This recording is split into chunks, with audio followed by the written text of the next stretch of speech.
Good morning. Қайырлы таң. Бүгін біз фантастикалық елге Англияға барамыз. Қызықты фактілер. Англия үздіксіз ғажайып заттар дүкені. Әр көшеде туристер қызықты деректерге тап болады. Олардың жасы ғасырлармен өлшенеді. Англия, Ұлыбритания және Солтүстік Ирландия біріккен корольдігін құрайтын 4 елдің бірі. Англияның астанасы Лондон. Ағылшындардың 13% ғана ауылдар мен шағын қалаларда тұрады. Олардың көпшілігі үлкен қалаларды таңдайды. Британдықтардың 4-3 бөлігі ғана елдің байырғы тұрғындары. Қалған 25% жаңадан келген. Англия ең студент елдердің бірі. Оксфорд пен Кембридж ең танымал ағылшын университеттері. Лондон метросы әлемдегі ең көне метро ретінде белгілі. Айтпақшы, жаңбырдан қорғау үшін қолшатырды алғаш рет ағылшындар ойлап тапқан екен. Дүние жүзіндегі алғашқы хайуанаттар бағы Англияда пайда болды. Англия. Бай спорт тарихы бар ел. Мұнда футбол, ат полысы және регби басталды. Англияда әр қашан ержүрек мырзалармен байланысты. Отбасылық дәстүрлерге келетін болсақ, ағылшындар үйде тұратын халық. Олар менің үйім, менің сарайым дейді. Және көршілерінің олардың өміріне араласуын ұнатпайды. Камин, енді от жағатын таспен қаланған камин пеш дейді оларда, енді былай айтқан кезде біздің сөзбен. Ағылшын үйінің жүрегі екен. Кешкі уақытта дәмханаларға баруды ұнататын көптеген елдердің тұрғындарының айырмашылығы. Британдықтар қонақ бөлмеге жиналып, от жағасында отыруды жөн көрді. Британдықтар көгалдандыруды жақсы көреді. Және бұл туралы сөйлескенді ұнатады. Олар да жануарларды қатты жақсы көреді. Демалыс күндері үлкен қалаларда тұратындар табиғатқа ықыласпен шығады. Шай, картоп немесе нан сияқты ағылшын өмірінің ажырамас бөлігі. 16-ден 18-ге дейін шай уақыты 5 сағат. Осы себепті олар барлық басқа нәрселерді кейінге қалдырады. Бүгін бізден сіздерге тапсырма бар. Біріншіден, бүгінді отбасы күні ретінде белгілеңіз. Табиғатқа саяхат ұйымдастырыңыз. Мүмкін болса отбасылық пикник ұйымдастырыңыз.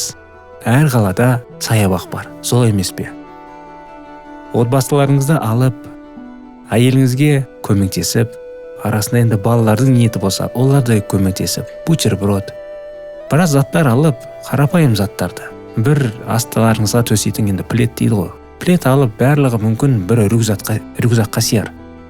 Бір 3-4 сағат бөліп, уақыттарыңыз аз болса, 3-4 сағат табылады деп аптасына бір рет ойлаймын. Демалыс күні бір саябаққа шығып, қазір алдымызда күн жылыды. Пледті төсей қалып, өзімен бірге ала келген нәрселерді жая салып, дәм етіп, әңгімелесіп, әрбір кішкене серуендеп, таза ауа демалып, қандай керемет. Бұл сіздердің отбасыңызға үлкен үлес қосады, қарым-қатынастарыңызға.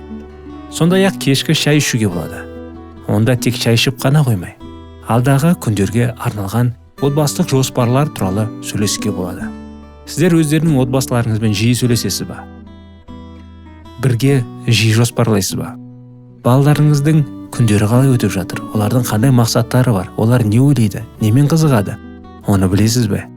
Осындай сәттерде, осындай тақырыптар арқасында бірге сөйлесіп, балаларыңызды жаңадан көріп танысуға мүмкіншілік бар.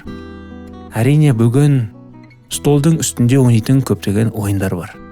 Солардың бірін енді реклама ретінде емес, Каспи арқылы бір таңдап, қайсы сіздерге лайықты, соны сатып алып, арзаннан қымбатын айтың бар. Соның өздеріңізге, шамаларыңыз келгенше, арзаны болса арзаны, орта бағалы болса орта бағалы, қымбатырек болса қымбатырегін біреуін таңдап, үйгелеріңізге жеткізіп береді. Соны алып, андасында бірге столдың үстінде ойнасаңыздар, қандай қызық балаларға. Ертеңгісін өскеннің кезде олар не естеріне алады? Ата-аналардың қатал болғандары ма, ұрысқандары ма, ана болмайды, мына болмайды деп. Кейбір ата-аналар өкінішке орай балаларын сабайды, қол жұмсайды. Бұл дұрыс па, қалай ойлайсыздар? Пікірлеріңізді комментарияға жазып кетсеңіздер. Достар, біздің бағдарлама әрине бақытты жүрек бағдарламасы. Тіркелмеген болсаңыздар, тіркеліп қойыңыздар. Осы күндері 4-5 күнде біз сіздермен бірге отбасыға арналған тақырыптар өткіміз келеді. Жаңа күн шуақты, нұрлы, тыныш, жүректі, хош иісті, тыныш болсын. Жаратушы иеміз сіздерге ерекше батасын берсін, ақыл ой берсін. Жаңа қайта кеткен кеңестерді қолдануға тырысыңыз. Күннен күнге ой пікір өзгерген кезде жанұяның ішіндегі біз әдетте бақытты деп ойлайтын сәттер. Олар мүмкін бақыт емес. Шынайы бақытты тауып, көріп, сезуге болады. Адамдар бүгін ойлайды, бақыт ол бірге ақша, дүние жинаған кезде. Материалдық заттардан көреді. Балалар ата-аналардан жиі алыс болады қарым-қатынастары. Балалардың өзі сырлары болады. Өйткені ата-аналардың балаларына уақыты жоқ болмаса дұрыс тәрбиелемейді. Біз тәрбиені қайдан білеміз? Өзіміздің тәжірибемізден. Солай емес пе? Бізді қалай тәрбиеледі? Бізде солай балаларымыз тәрбиелейміз. Бізді ұрысты ма? Ата-аналар кей кезде балаларында солай ұрысады. Оның бәрі дұрыс па, бұрыс па, қалай ойлайсыз? Достар, сұрақтарыңыз болса, біздің бейнежазбаның бетінде WhatsApp нөміріміз бар. Болмаса, бейнежазбаның астында сілтеме бар WhatsApp-қа. Соны баса қалсаңыз, бізбен тікелей сөйлесетін арнайы хабарға жетесіздер. Сонда бізге сұрақтарыңызды қойып, болмаса керек анықтаманы сұрасаңыздар болады. Және де alkitab.media деген сілтемені ұмытпаңыз. Онда да қосымша ақпараттарды ала аласыздар. Айта кеткендей, осы күндер сіздермен бірге жанұя жайлы тақырыпты бастадық. Бізбен бірге болып, бағалы уақытыңызды бөлгендеріңізге рахмет. Ертеңгі тақырыпты өткізіп алмаңыз. Ертеңгі тақырып сіздермен бірге біз өтетін Грузия жайлы. Грузия жайлы қандай біліміңіз бар?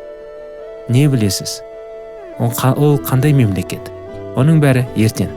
Келесі жолға дейін достар, сау, саламатты болыңыздар.